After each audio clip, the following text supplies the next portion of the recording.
all of you guys are always asking me question which is easier and fastest way to get married to your girlfriend in India or either in the Philippines. India में शादी करना easy है या फिर Philippines में शादी करना easy है? Hey guys, what's up? कैसे आप लोग and welcome back to the channel.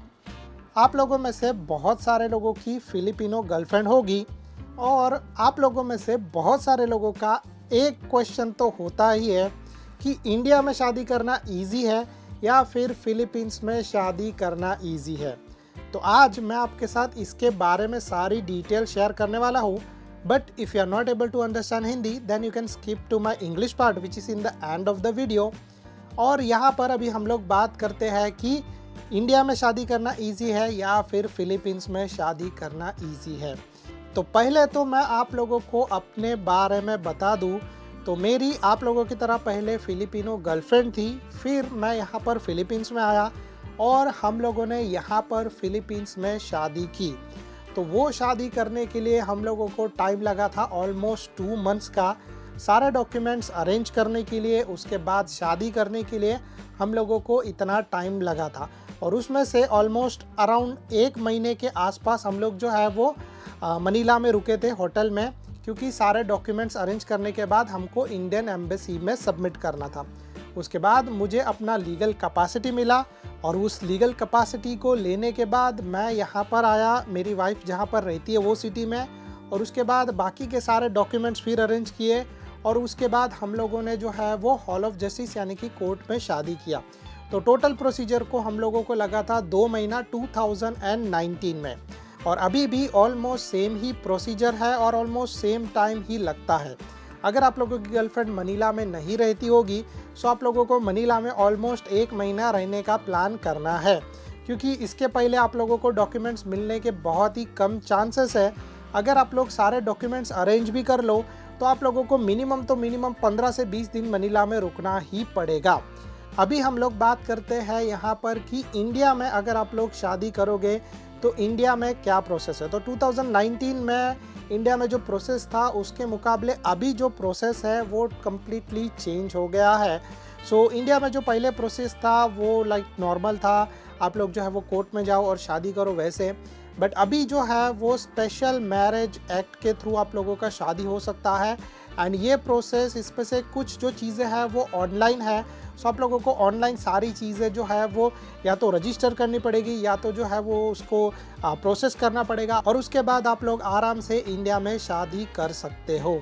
सो ये सारी चीज़ें मैंने आप लोगों को बता दी। बट इसके अलावा जो है वो आप लोगों को कुछ और डिटेल्स दे दूं कि लाइक डॉक्यूमेंट्स आप लोगों को कौन से लगेंगे। तो चाहे आप लोग इंडिया में शादी करो या चाहे आप लोग फिलीपींस में शादी करो, डॉक्यूमेंट्स दोनों भी जगह पर आप लोगों को ऑलमोस्ट सेम लगेंगे। तो पहला है आप लोगों का मीन्स कि आपका और आपकी गर्लफ्रेंड का, दोनों का आप लोगों को बर्थ सर्टिफिकेट लगेगा। ये पहला डॉक्यूमेंट हो गया, दोनों का बर्थ सर्टिफिकेट, और दोनों का बर्थ सर्टिफिकेट इंग्लिश में होना चाहिए। अगर नहीं है तो आप लोग ट्रांसलेट करवा लेना। यहाँ पर तो मोस्टली आप लोगों को इंग्लिश में मिल जाएगा, बट इंडिया में चांसेस बहुत कम होते हैं, सो आप लोग उसको ट्रांसलेट करवा लेना। दूसरा डॉक्यूमेंट आप लोगों को लगेगा वो है सिंगलनेस सर्टिफिकेट, मतलब कि आप सिंगल हो ये आप लोगों को प्रूव करना है। आप लोग उसके लिए बैचलरहुड सर्टिफिकेट भी ले सकते हो, और आपकी गर्लफ्रेंड का लगेगा यहाँ से सिनोमार यानी कि सर्टिफिकेट ऑफ नो मैरिज। तो वो भी ये प्रूव करेगा कि उसका यहाँ पर शादी नहीं हुआ है। अगर उसका शादी पहले हो गया था और वो लीगली सेपरेटेड है तो वैसा चीज़ इंडिया में नहीं चलता है, क्योंकि इंडिया में अगर आप लोग वैसे सीन में शादी करना चाहोगे तो इंडिया में लगता है डाइवोर्स सर्टिफिकेट, बट यहाँ पर जो है वैसा चीज़ कुछ भी नहीं मिलता है। सो उस सिनारियो में आप लोगों का इंडिया में शादी करना थोड़ा सा मुश्किल है, क्योंकि इंडियन लोग के खिलाफ है अगर किसी का डाइवोर्स नहीं हुआ है और आप लोग उससे शादी करना चाहते हो। तो अगर आपकी गर्लफ्रेंड विडो है तो फिर आप लोगों को लगेगा उसके हस्बैंड का डेथ सर्टिफिकेट, और उसके बाद आप लोग आराम से इंडिया के अंदर शादी कर सकते हो। अब इसके बाद तीसरा एंड मेन डॉक्यूमेंट लगेगा वो है आप लोगों के दोनों के पेरेंट्स कॉन्सेंट, मतलब आपका भी पेरेंट कॉन्सेंट लगेगा कि आपके पेरेंट्स ये शादी करने के लिए राज़ी है एंड सेम आपकी गर्लफ्रेंड की ओर से भी आप लोगों को ये डॉक्यूमेंट्स लेने पड़ेंगे। इसके अलावा कुछ और छोटे मोटे डॉक्यूमेंट्स हैं जो मैंने अपने मैरिज वाले वीडियो में शेयर किए थे, तो आप लोग वो वीडियो देख सकते हो। बट टोटल आप लोगों को जो है वो इतने डॉक्यूमेंट्स लगेंगे और ये मेन मैंडेटरी डॉक्यूमेंट्स है। बाकी सब आईडीज और ये सब तो आप इजीली हमेशा अपने पास रखते हो। सो आप वो सारे डॉक्यूमेंट्स कलेक्ट करने के बाद अपना फाइनल सबमिशन कर सकते हो और फिर आप लोग आराम से इंडिया में या फिर फिलीपींस में शादी कर सकते हो।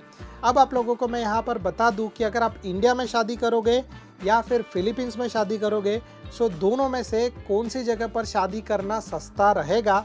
तो अगर आप लोग इंडिया में शादी करोगे तो इंडिया में शादी करना थोड़ा सा सस्ता है कंपेयर टू फिलीपींस, क्योंकि यहाँ की करेंसी का प्राइस थोड़ा सा हाई है और यहाँ पर लोग जो है वो सर्विस का चार्ज भी बहुत ही ज़्यादा लेते हैं, जिसकी वजह से डेफिनेटली मैं बोलूँगा कि अगर आप लोगों का बजट कम है तो आप लोग इंडिया में शादी कर सकते हो, वो आप लोगों के लिए सस्ता वे रहेगा। और अगर आप लोगों के पास बजट अच्छा है तो आप लोग फिलीपींस में आने के बाद शादी कर सकते हो। तो फिलीपींस में शादी करना एक तरीके से ईजी है और इंडिया में शादी करना मतलब थोड़ा सा मुश्किल है और थोड़ा सा टाइम भी ज़्यादा लगता है। बट स्टिल ये डिपेंड करता है आपके ऊपर कि आप लोगों को दोनों में से कौन से वे पर जाना है। अभी एक और बात है कि इंडिया में शादी करने के लिए एक और चीज़ है और वो ये है कि आपकी फिलिपिनो गर्लफ्रेंड यहाँ से इंडिया में आनी चाहिए।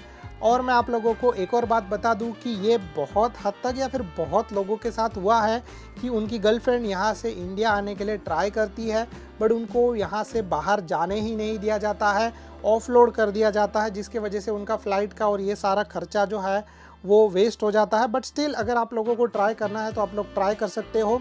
आपकी गर्लफ्रेंड को यहाँ से लेकर इंडिया बुलाओ, इंडिया में आ जाएगी, फिर उसके बाद शादी कर लो।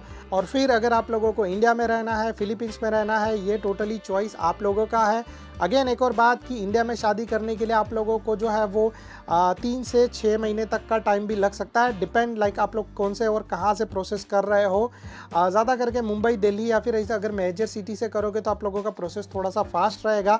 बट अगर आप लोग और कहीं से करोगे तो वो प्रोसेस थोड़ा सा स्लो रहता है। 3 से 6 महीने तक का अपने सब्सक्राइबर्स ने जितना मुझे आइडिया दिया है उसके हिसाब से मैं आप लोगों को बता रहा हूँ। सो पहले से ही इस सब चीज़ों के लिए प्रिपेयर करके अपनी गर्लफ्रेंड को इंडिया बुलाना। ऐसा मत करना कि आप लोग जो है वो कम दिन के लिए बुलाओ और फिर इन द एंड उसका वीज़ा एक्सपायर हो जाए और उसको फिर रिटर्न यहाँ पर फिलीपींस में आना पड़े। So now I am going to speak in English. If you have a Filipino girlfriend and most of the time all of you guys are always asking me question which is easier and fastest way to get married to your girlfriend in India or either in the Philippines. So I'm gonna share all the details regarding that, but let me share first about me. So I have personally came here in the Philippines and I have got married in the Philippines in 2019. That time it took us almost 2 months to get married. From that we stayed in Manila for almost like a 1 month, and even right now the process is still the same. You need to stay in Manila, you need to collect all the documents, then you need to go to Indian Embassy and you need to submit all the documents. After that you will get your legal capacity, and after that you are about to get married here in the Philippines. And now let's talk about Indian process. So Indian process, it's little different from here in the Philippines. So before it was really easy, but now it's a little bit complicated. According to the Special Marriage Act, you need to process your marriage, and for that you need to go to court, and few documents you need to arrange online. So that online process sometimes it will take some time, and as well as you need some documents from both of you and your girlfriend. So few documents I will share with you which you will be needing. So first document is like you and your girlfriend both birth certificate, and it should be in English. So if your document is not in English, you can translate into English, and definitely here in the Philippines you will get in English only, so there is no problem about that. The second document you will be needing is like your singleness certificate, or you can say the bachelorhood certificate. It will proves that you haven't got married until now in India, and you need from your document is her sinomar, means certificate of no marriage. So that document, so those documents actually prove that she haven't got married here and you haven't got married in India. Thereafter you are able to get married in India or Philippines, wherever you want to get married like that. After that, the other document you will be needing is both of your parent consent. So you need to submit the document which is mentioning that your parents are ready for this marriage, as well as your girlfriend parents are also ready for this marriage. So everything you need to collect, and thereafter you need to submit either here in the Indian embassy. Thereafter you will get your legal capacity, and thereafter you need to get your marriage license, and thereafter you are able to get married here. Or either if you go in India, then you need to process all the online things. After that you will get some certain dates, and then you are able to get married. Again, one more question people will ask me, that which is cheaper, India or Philippines? So India is cheaper in comparison of the Philippines, because the service cost and everything is less in India, as well as the Philippine peso price is also high than Indian rupee. So that if you come here and if you are planning to get married, then it will cost you more compared to India. Other than that, there is one more thing I will share, which is like this, which is the fastest way to get married. So according to me, the fastest way to get married is here in the Philippines. You will get married within 2 to 3 months. If you go in India and if you're planning to get married in India, then it will take somewhere around like a 3 to 6 months, depends on where you are staying and depends on all the process and how you are going to take care of it. So I think so that's it from my side. If you like the video, please do like and subscribe to our channel. If you have any doubt, you can comment below. Thank you so much guys. Bye bye.